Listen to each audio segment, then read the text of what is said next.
Hey everybody, welcome back, or welcome to Asmodeah City. I am Lord Giarth, and I'll be your host for this adventure. And today we're going to talk about, again, the Foundry virtual tabletop server. So I guess this kind of actually applies to both players and DMs, because we're going to talk today about the D&D Beyond importer and kind of how to sync up your character. Well, first import, but then sync up your characters during playing and on the Foundry virtual tabletop server, and making sure that the information in D&D Beyond is also updated. So let's get into this. I'm going to try to make this relatively short and quick for you. Let's talk about the D&D Beyond importer and the Foundry tabletop server and how to sync up our characters right after this.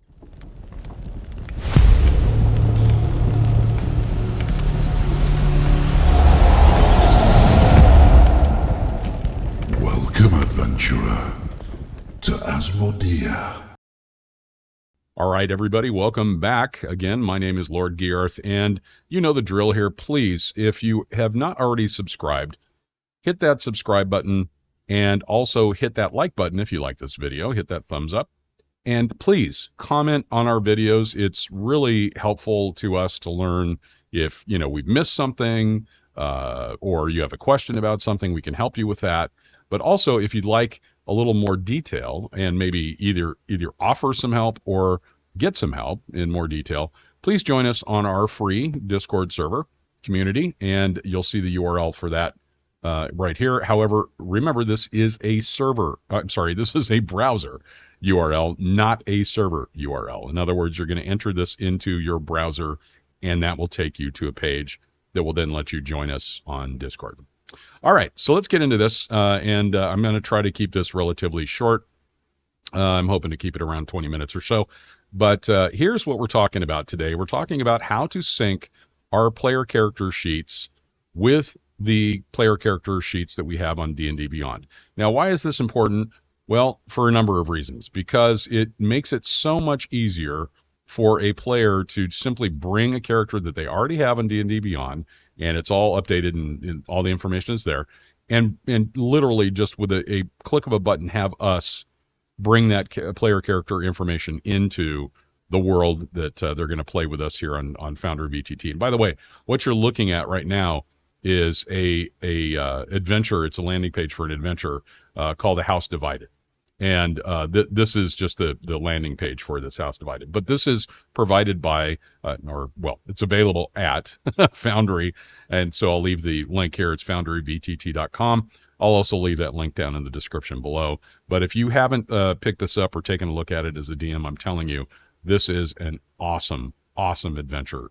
Virtually anything that you can think of that is in D&D is in this adventure. Hundreds of hours of playtime, non-linear, of course, hundreds of hours of playtime, and virtually everything that you could experience in D&D is in here. So, and I don't make any money on this, so feel free to go there and grab it.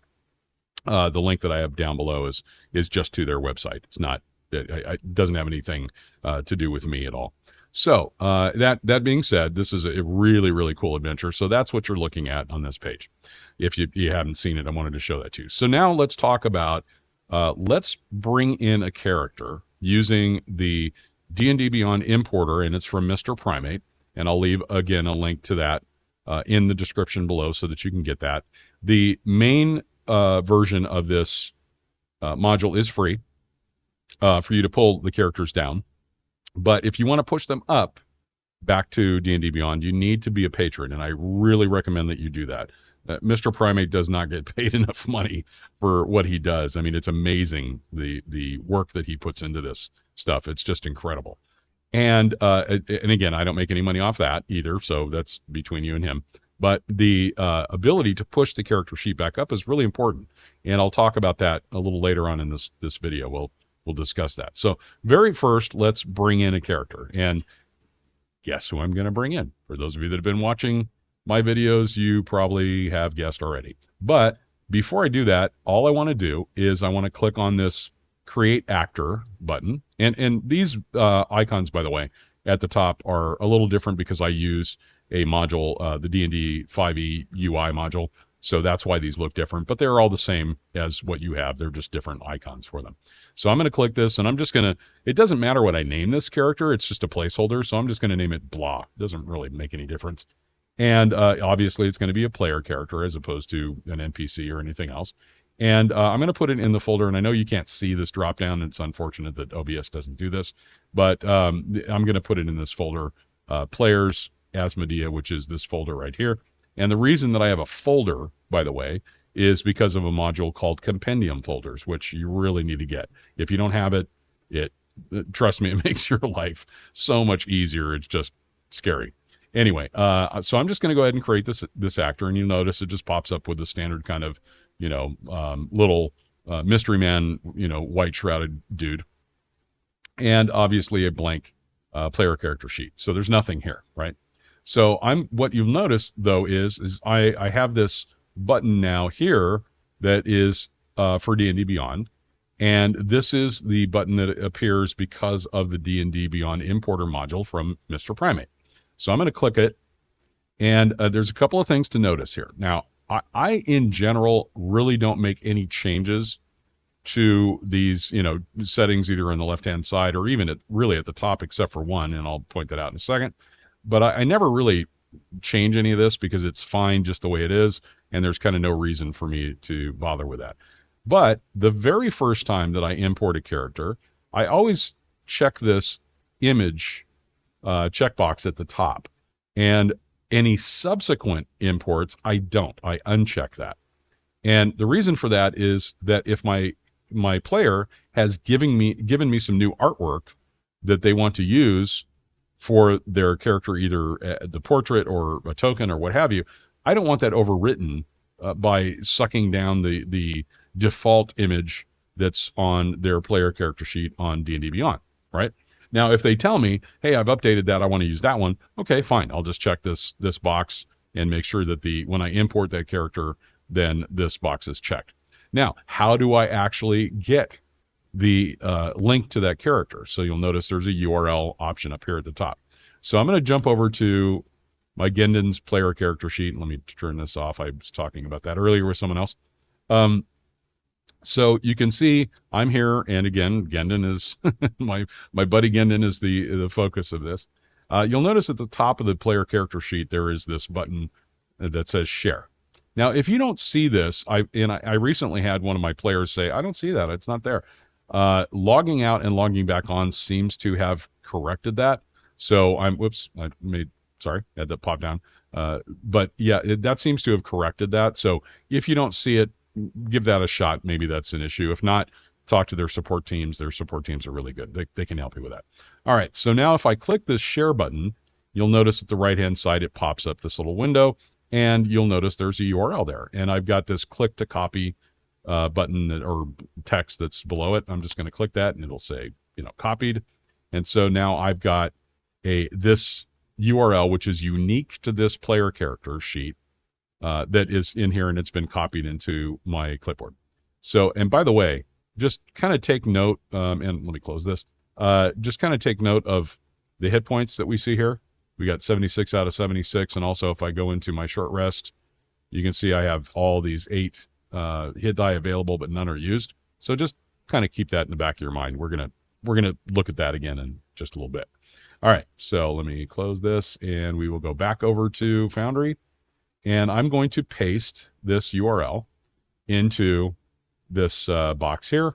And you'll notice that this little green checkbox shows up next to the word URL over here. That's kind of important just to make sure that it recognizes it as a valid URL. And again, this is the first, in air quotes, this is the first import of this character. So I'm going to leave this image box at the top checked. So it pulls in the image from D&D Beyond. So I just go down here at the bottom, click Start Import, and you'll see it says getting the character data, and it usually doesn't take very long. I've got a pretty fast connection here, but still, it usually doesn't take very long. And you'll notice that this dialog box has to do with the resource selection. What that is are their attributes that your character has, or abilities that your character has, that can be put kind of right at the top of the player character sheet, and you'll see I've got Relentless Endurance, Second Wind, and Action Surge, and you can change those around. You can make them whatever you want, or if you have four, I only have three that Gendon has available, so there's no reason for me to change them. But if you did, if you had 4 or 5, you could select what you want to appear and whether it's first, second, or third in the list on your player character sheet. And I'm going to show you that in just a second. So I'm just going to click default. There's no reason to do anything else, and then the player character sheet itself will come up. And again, here's the Relentless Endure, Second Wind, and Action Surge. So those are the resources that you were allowed to select in that last dialog box. All right, and you'll notice Gendon's got 76 hit points. He's got 8 out of 8 hit die. And by the way, if you haven't seen it already, I'll put a little tile up here. Take a look at my video that I did on short and long rests, and it kind of explains what they are and how you use them and why you use them. And certainly hit dice have a lot to do with short and long rests. So, and here obviously on Foundry, you use the S rest as short rest and L rest as long rest here to do your short and long rest for your player character in Foundry. But the bottom line is everything here is the way it is. It should be exactly the way it is on D&D Beyond. Now, whenever I import a character, I always have my player go look at D&D Beyond and also look here and confirm that everything's right. So, for example, if I go to inventory, I want to make sure the gold is correct, all the currency is correct. If there's anything in here in their inventory for weapons or loot or anything else, I want to make sure that those are all accounted for and there's nothing really missing. It shouldn't be a problem, but you just want to double check to make sure that we're not shorting our character in any way. All right, and obviously these little shields indicate if they're dark that it's been equipped. If they're not dark, then it's going to be not equipped. So that's kind of the way it works. So you just want to make sure that this information is accurate on both sides. Okay, so now let's talk about how do we've made a change or we brought in our character, I should say, and the character's played some in our adventure on Foundry, and maybe it's lost some hit points and maybe it's used a hit die, and some other things may have changed, but let's just kind of pretend that that's what's happened. So I'm just going to change this. I'm going to change this hit points to 50, and then what I'm going to do is I'm going to use a short rest to use up one of my hit die here. So I'm going to click that, and you can see I've got 8 available. So I'm just going to roll one. And the cool thing is, by the way, this hit die that you see up here is it's really, those are cool dice, and that theme is from it's a Dice So Nice theme for A House Divided, the adventure that we're looking at right now. So all right, so I've used this one hit die, and you can see it says 7 of 8 are here. So I'm going to do the rest real quick, and it then jumped up, 4 from the amount that I got off the hit die roll, and so now I have 54 out of 76 hit points, and I've got 7 out of 8 hit dice. So now we're all done with our adventure, and we now want to push the character back up to D&D Beyond. Now, I'm not going to go into all the detail of how you get that all set up and ready to go, except for one thing that I will point out to you. It's well documented from Mr. Primate. But there's one thing that I will point out to you, and that is in order for you to be able to push a character, and I'm just going to click that button here, and then you see there's this Update Beyond, D&D Beyond option at the very top. Now, if you are not a patron, you will not have this option. And again, I don't make any money off this, but I'm telling you, to make this easier for your players, trust me, you're going to want to be able to update this, and it's so cheap. I mean, he doesn't get paid near enough for what he does.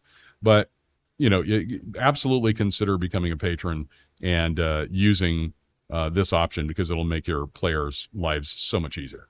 But you won't be able to do that unless you, A, are a patron, but also B, there's one thing that you must have them do on D&D Beyond. So I'm going to jump back over here. And the important part is, in order to push a character up to D&D Beyond from your Foundry using this module, the character must be a member of a campaign. Doesn't matter what campaign, but it's a campaign on D&D Beyond. Now, let me show you what I mean by that. Here's the collections drop down on D&D Beyond. If I go to my campaigns, you'll see that I've got a couple of different campaigns here, and these are really, honestly, they're just placeholders. And I've got a bunch of players on this particular account that I have added to the various campaigns, and the only reason I've added them to the campaigns is so that I can use that module to push their characters back up. Otherwise, they don't need to be in here, and I don't run campaigns on D&D Beyond. So again, these are just placeholders, and they can be called whatever you want. It doesn't really matter. And you'll notice actually Gendon's image is right here, and he's in the My Test campaign. So if I jump back over to my collections, go to my characters, and then go back into Gendon's player character sheet, you'll notice it'll say up here, campaign is My Test campaign. Now that's critical. You have to have that set up as well. Otherwise, the push back up to D&D Beyond will fail. All right, so now here we are looking at Gendon's player character sheet on D&D Beyond. And let's jump back over to Foundry, and I'm going to go ahead and click this Update D&D Beyond. And then down here at the bottom, it says Update D&D Beyond with changes. Now, I don't really change any of this information on the left-hand side. I'll leave it exactly how it is. There's kind of no reason, and in my opinion, I mean, there may be for you, but there's no reason for me to uncheck any of this. I want it to update everything. So I'm just going to click on that, and it usually takes a second or two. It's not, I mean, I have a pretty fast connection, but it usually doesn't take too long. And then you could see it says hit points. It says update complete. It kind of gives you this short little description of what it's changed. So if there's been equipment added or, currency changed or whatever, it'll mention that down here. This list could be pretty long. But in this case, we just have hit points updated and short rest applied.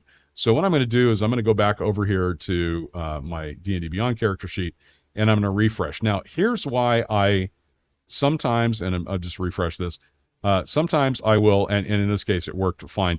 In 99.999% of the time, it worked great. But sometimes there's, maybe a glitch at D&D Beyond, or maybe an issue with internet, or, whatever. There could be a few reasons for something not to work correctly.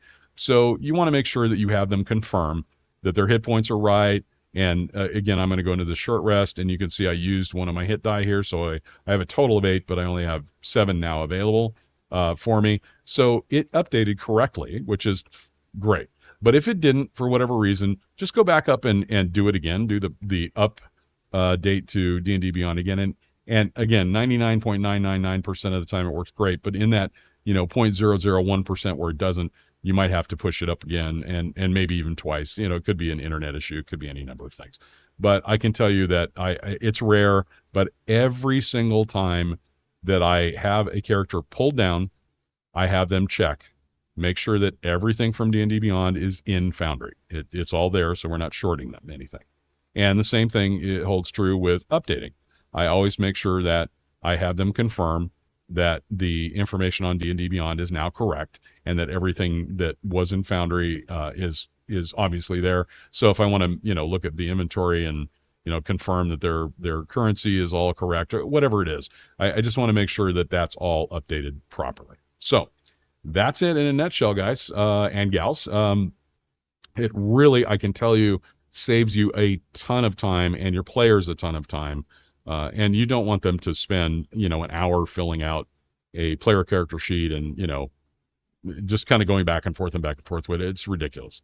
Plus, now, once you've pushed the characters back up to D&D Beyond, they can then go to a different adventure. They could go to someone else and have that pulled down, play it, do whatever they want, have it pushed back up again, and it's now synced. So now that player character on D&D Beyond remains synced and ready to go.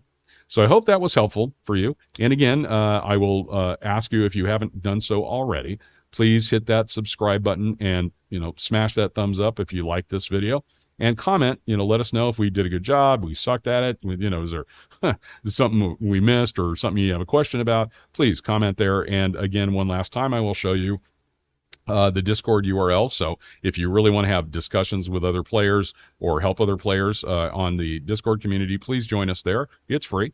And this URL that you're looking at is a browser URL. It is not a server URL. I know I keep saying that, but I've had people say, wait, I can't join that server. Yes, you can. Just go in on your browser. It's there. Trust me. We've done it a million times. So again, thank you so much for being here. Really appreciate it. And I will remind you, as always, when you're adventuring, be careful, be safe, and be kind. Peace.